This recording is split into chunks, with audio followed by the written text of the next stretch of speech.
algo que representa todo ese viaje, ¿no?, de las ideas, de los conocimientos y de la estética que se acrisoló en la época andalusí, mudéjar, morisca, en la Corona de Aragón.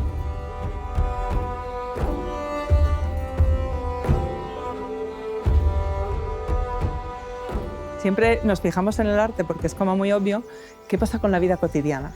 ¿Qué representaba para una persona poder adquirir un libro de papel? O sea, ¿qué representaba para una persona tener una acequia y agua limpia todos los días? Y el tribunal, es decir, la gestión del agua, se mantiene hasta hoy. Es decir, que nosotros, no es que esto fuera cosa del pasado, es que somos herederos y continuadores de esta tradición. Jo crec que n'hi ha que tindre personalitat i recuperar un poquet la nostra cultura i la nostra essència.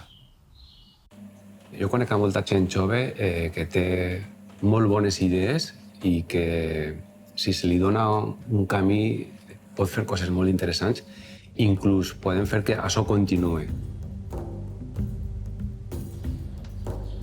El coneixement de les nostres arrels connecta també en els valors de la societat d'avui, no? De la interculturalitat, de reconèixer l'aliè, la civilització musulmana, la civilització grega, romana, el món ibèric, que també és una fusió de corrents culturals de la Mediterrània fa molt de temps.